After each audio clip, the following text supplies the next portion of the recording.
Hello friends, मेरा नाम प्रणव प्रदीप हुआ और ये मेरे कुछ क्रेडेंशियल्स हैं। तो चलिए आज का अवलेशन स्टार्ट करते हैं।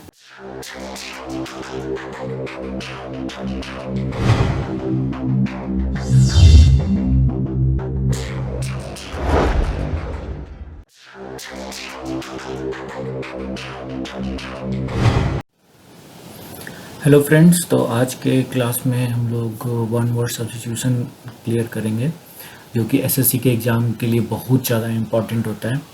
और पीटी के एग्ज़ाम में तो जब 50 नंबर का क्वेश्चन होता था, अब तो 25 क्वेश्चन पूछ दिया है। जब 50 नंबर का क्वेश्चन होता था उसमें 5 क्वेश्चन पूछता था, और अब भी 2 या 3 क्वेश्चन आते हैं वन वर्ड सब्स्टिट्यूशन से। और मेंस के एग्ज़ाम में तो 10 क्वेश्चन तो फिक्स ही आना है वन वर्ड सब्स्टिट्यूशन से। वन वर्ड सब्स्टिट्यूशन करने के बाद एक तो हम लोगों को वन वर्ड सब्स्टिट्यूशन से जो रिलेटेड क्वेश्चंस आते हैं एग्ज़ाम में वो तो सॉल्व होते हैं, साथ ही इससे हमारा वोकेबलरी भी बिल्ड होता है।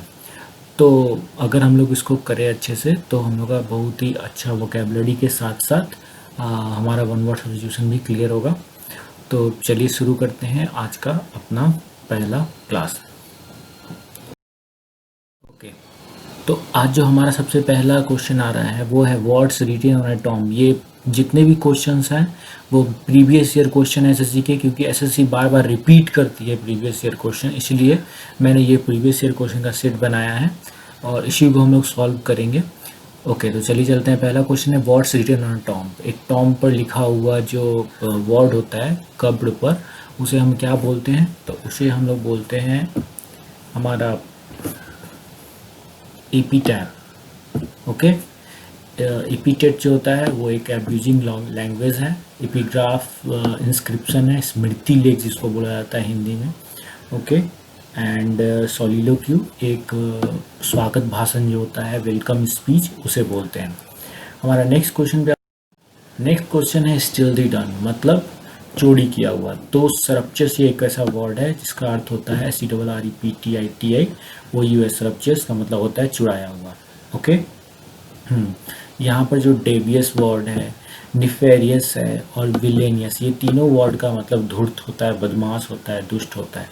ओके, आते हैं हमारे नेक्स्ट क्वेश्चन पे। वो है something no longer in use, कुछ ऐसा चीज़ जो ज़्यादा दिन तक यूज ना किया जा सके, वो होता है हमारा ऑब्सोलेट। ओके, ठीक है। एब्सोलेट का मतलब होता है एक सुनिश्चित, और प्रिमिटिव का मतलब भी होता है मामूली सा, साधारण सा। डेसोलेट का मतलब होता है सुनसान या अकेला। लेकिन जो चीज़ ज़्यादा दिन तक यूज में ना रहे उसे हम लोग ऑब्सोलेट, पुराना, प्राचीन, जो भी बोलिए ये कह सकते हैं। हमारा question, one who concern with the right और रॉन्ग, इसका आंसर है हमारा इमोरल। ओके, मॉरल का मतलब होता है नैतिक, अमोरल का मतलब होता है अनैतिक, और इमोर्टल का मतलब होता है मरणशील। और इमोरल का मतलब होता है हमारा कि कुछ ऐसा चीज़ जो राइट और रॉन्ग से कंसर्न करे। Okay, immoral. नेक्स्ट क्वेश्चन पे आते हैं। हमारा नेक्स्ट क्वेश्चन क्या है? ओके, हमारा नेक्स्ट क्वेश्चन जो है, अ पर्सन हु अपोजेस वार और यूज ऑफ मिलिट्री फोर्स, यानी एक कोई ऐसा पर्सन जो वार को और मिलिट्री फोर्स को अपोज करता हो। इसके लिए सबसे अच्छा वर्ड जो यहाँ पर वन वर्ड में है वो है पेसिफिस्ट, शांतिवादी, शांति प्रिय जिसको बोल सकते हैं, पेसिफिस्ट। Okay, clear. यहाँ पर देख सकते हैं ये फासिस्ट जो वर्ड है ये तानाशाही का समर्थक होता है, इसका हिंदी। नार्सिसिस्ट का मतलब होता है आत्मशक्ति, और फैटलिस्ट का मतलब होता है ये powerless to change the destiny. शुद्ध हिंदी देखा जाए इसका मतलब होता है भाग्यवादी या दैववादी। क्लियर। लेकिन यहाँ पर इसका आंसर होगा एक ऐसा पर्सन जो वॉर को और मिलिट्री फोर्स को अपोज करे, उसका अर्थ होता है पेसिफिस्ट। नेक्स्ट क्वेश्चन पे आते हैं हमारे। ओके, हमारा जो नेक्स्ट क्वेश्चन है वो है severely abusive written in journal. जब जर्नल में कुछ एब्यूसिव लिखा जाता है उसे हम लोग क्या बोलते हैं? ओके, उसे हम लोग बोलते हैं, इसका आंसर है स्कर्लियस। जब भी जर्नल में कुछ एब्यूजिव लिखा जाए उसे हम लोग स्कर्लियस बोलते हैं। इमेजनरी का मतलब तो जानते ही हैं सब कोई क्या होता है। इमेजनरी का मतलब होता है एक इमेजिन से रिलेटेड वर्ड है। स्पेकुलेटिव का मतलब भी चिंतनशील, सरकास्टिक मतलब व्यंग्यात्मक होता है। लेकिन जब एब्यूजिव कुछ जर्नल में लिखा जाता है तो उसे हम लोग स्कर्लियस बोलते हैं। अब आते हैं हमारे नेक्स्ट क्वेश्चन पे। हमारा नेक्स्ट क्वेश्चन है कॉल अपॉन गॉड और any other power like law UTC for help और प्रोटेक्शन। ठीक है, तो इसका आंसर है हमारा इन्वोकेशन। ठीक है, इनंडेशन का अर्थ होता है बाढ़। इस चीज़ को क्लियर कर लिया अच्छा से कि कॉल अपॉन भगवान या के पावर से या फिर कोई भी ऐसा पावर जो हेल्प और प्रोटेक्शन के लिए आए उसे हम लोग इन्वोकेशन बोलेंगे। जिसको अगर शुद्ध हिंदी देखा जाए इन्वोकेशन का तो इसका मतलब होता है प्रार्थना करना। ओके, नेक्स्ट आते हैं हमारे नेक्स्ट क्वेश्चन। हमारा नेक्स्ट क्वेश्चन जो है वो है fear of being enclose in small close से स्पेस। क्लोज स्पेस में जिससे डर रहता है उसे हम लोग क्या बोलते हैं, उसे हम लोग बोलते हैं क्लॉस्ट्रोफोबिया। ये बहुत ही फेमस वर्ड है। क्लॉस्ट्रोफोबिया का मतलब होता है fear of being in close space. Okay, agoraphobia एक और वर्ड है यहाँ पर। ये एगोराफोबिया का मतलब होता है कि fear of being in open space. Open space से जिसको डर लगे उसे एगोराफोबिया, क्लोज स्पेस से जिसको डर लगे वो क्लॉस्ट्रोफोबिया होता है। पैरानोया का मतलब होता है कि संदेह होता है एक तरह का। जेनोफोबिया का मतलब फियर ऑफ जब किसी को विदेशियों से डर लगे, विदेशी फॉरेनर से, तो उसे हम लोग जेनोफोबिया बोलते हैं। ओके, हमारा नेक्स्ट क्वेश्चन पे आते हैं। क्या है? ओके, हमारा नेक्स्ट क्वेश्चन जो है one who has become dependent on something और ड्रग इज। किसी चीज़ पर डिपेंडेंट हो जाए, खासकर ड्रग्स पर, तो उसे क्या बोलेंगे हम लोग? तो बहुत कॉमन वर्ड है, एडिक्ट बोलते हैं। एडिक्टेड हो गया ना, तो एडिक्ट वर्ड जो है ये किसी भी चीज़ पे जब हम लोग डिपेंडेंट हो जाते हैं कोई ड्रग्स पर तो उसे एडिक्ट बोलते हैं। एडमेंट का मतलब होता है हठी, जिद्दी। ओके, डेरिलिक्ट हो गया आवारा को बोला जाता है, आवारा व्यक्ति को। और एडिक्ट ये लीगली कमांड होता है जो कोर्ट के द्वारा इशू किया जाता है, उसे बोलते हैं। यहाँ एडिक्ट का मतलब होता है कि one who has become dependent on something और ड्रग। ये सारे क्वेश्चंस जो मैं बता रहा हूँ आप लोगों को, ये सारे क्वेश्चंस एसएससी के एग्जाम में पूछे जा चुके हैं। अगर हम लोग इनको अच्छे से क्लियर कर ले, याद कर ले, समराइज कर ले, तो हमारे आने वाले क्वेश्चंस एसएससी के एग्जाम में वो क्वेश्चन अगर हो सकता है कि पूछे भी जाए, क्योंकि एसएससी जो है अक्सर रिपीटेटिव क्वेश्चन पूछता है बार बार। बात है हमारे नेक्स्ट क्वेश्चन पे। हमारा जो नेक्स्ट क्वेश्चन है succession of ruler belonging to one family, यानी एक रूलर के फैमिली से जो ये आता है वो क्या होता है हमारा, वो देख। ओके, तो इसका आंसर है हमारा डायनेस्टी। ओके, डायनेस्टी बोलते हैं हम लोग को जो रूलर के फैमिली से जो आते हैं, जो उनके डिसेंडेंट होते हैं उन्हें डायनेस्टी बोला जाता है। एंसेस्ट्री का मतलब होता है वंश परंपरा। लीनेज का मतलब होता है कुल या फिर जाति। और प्रोगेनी का मतलब होता है एक संतान। ठीक है, तो जो भी ये सक्सेशन है रूलर्स के फैमिली का वो हमारा डायनेस्टी कहलाता है। नेक्स्ट क्वेश्चन पे आते हैं हमारे। To cut something into two pieces, जब दो भागों में किसी चीज़ को काटा जाए उसे क्या बोलते हैं? उसका जो मतलब होता है वह शेवर। शेवर का मतलब होता है दो भागों में कट करना। ओके, ये सेवरी भी एक वर्ड है, इसका मतलब होता है गंभीर या फिर कड़क। सीवर का मतलब नाला होता है। ओके, और शॉ का मतलब होता है रोपना या फिर बोना।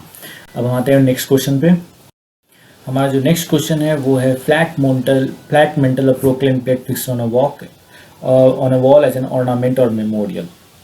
ठीक है, यानी मेमोरियल पर या तो वॉल पर या फिर ऑर्नामेंट पर, मेमोरियल पर फिक्स करने वाला कोई ऐसा प्लेट मेटल का हो, उसे हम क्या बोलेंगे? उसे हम लोग बोलते हैं प्लैक्यू। ठीक है, प्लैक्यू जो एक मेटल का प्लेट होता है, असल में ये ब्रोंज का प्लेट होता है जो एक वॉल पे एक फिक्स किया जाता है। ठीक है, पोस्टर का मतलब तो जानते ही क्या होता है? पोस्टर एक विज्ञापन होता है। टैबलॉइड भी पत्रिका होता है। बोर्ड तो बोर्ड ही होता है जो टांगा जाता है। ठीक है ना, तो ये प्लैक्यू ये एक हमारा एक मेटल का बना हुआ ये होता है प्लेट जिसे हम लोग लगाते हैं। अब आते हैं नेक्स्ट। ओके, नेक्स्ट क्वेश्चन जो है act of deceiving somebody in order to make money, किसी को धोखा देना पैसे क्रिएट करने के लिए, जब वो करने के लिए, किसी से वसूलने के लिए धोखा देकर, तो उसको हम लोग फ्रॉड बोलेंगे। ठीक है, फ्रॉड का मतलब ये होता है धोखा देना। पिक पॉकेट का मतलब होता है पॉकेट मारना। रॉबरी का मतलब होता है डकैती। और थेफ्ट का मतलब चोरी होता है। ठीक है, लेकिन जब किसी को धोखा दे पैसे के लिए तो वहाँ पर फ्रॉड वर्ड का ही इस्तेमाल किया जाएगा यहाँ पर। अब आते हैं हम अपने नेक्स्ट को। A short poem or speech addressed to the spectators after the conclusion of a drama। Drama conclude होने के बाद जो एक शॉर्ट स्पीच दिया जाता है उस ड्रामा के प्रति, वो क्या कहलाता है, वो कहलाता है इपीलॉग। ओके, और जो स्टार्टिंग में दिया जाता है वो होता है प्रोलॉग। जब लास्ट में दिया जाए तो उसे इपीलॉग, और जो पहले दिया जाए तो उसे हम लोग क्या कहते हैं, प्रोलॉग। ठीक है, डायलॉग का मतलब तो बातचीत होता है। और मोनोलॉग मैंने बताया था आपको कि पहले ही पहला जो क्वेश्चन था उसी में बताया था मैंने कि सोलिलोक्यू जो एक वर्ड था, स्वागत भाषण, जिसका सिनोनिम्स है मोनोलॉग, जो कि वेलकम स्पीच होता है, वेलकम स्पीच, स्वागत भाषण। ओके, अब हम आते हैं अपने नेक्स्ट क्वेश्चन पे। ओके, जो हमारा नेक्स्ट क्वेश्चन है वो है capable of being understood in either of two or more possible senses and therefore not definite. Okay, यानी कहने का मतलब दो सेंस, कोई भी ऐसा चीज़ जो दो सेंस दे रहा हो और वो डेफिनिट नहीं हो, तो वहाँ पर ये हो गया। यहाँ पर हम लोग जो इसका जो आंसर लगाते हैं वो है एम्बिगियस। एम्बिगियस का मतलब होता है अनेकार्थता, जिसमें मीनिंग जो होता है क्लियर नहीं हो, डिफिनिट नहीं हो, उसे एम्बिगस बोलते हैं। ओके, एम्फीबियस का मतलब होता है आपको उभयचर, जो पानी और थल, जल और थल दोनों जगह रह सके, उसे एम्फीबियस बोलेंगे। अमॉर्फस बोला जाता है आकारहीन को, यानी जिसका कोई साइज डिफिनिट नहीं होता है, जिसके पास कोई आकार नहीं होता है, उसे अमॉर्फस बोलेंगे। कंफ्यूजिंग का मतलब तो होता ही है कि कंफ्यूज होना। यहाँ पे इसका आंसर होगा एम्बिगस। ठीक है, जिसका दो मीनिंग हो या फिर जिसके सेंस में जिसका सेंस क्लियर नहीं। नेक्स्ट क्वेश्चन पे आते हैं।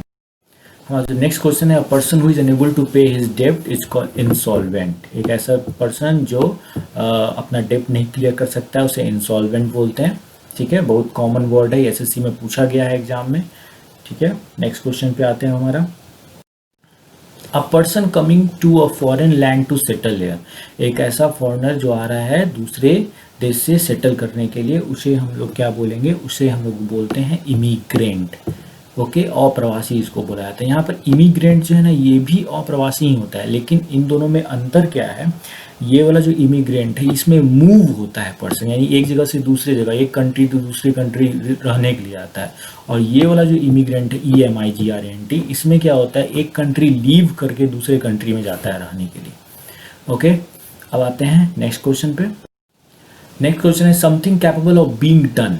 कुछ ऐसा चीज जो हो जाए, जिसमें जिसमें जिसमें हम लोग भरोसा कर सकते हैं कि वो क्लियर होता है, तो वो है आंसर है हमारा फीजिबल, संभव। फीजिबल का मतलब क्या होता है, संभव।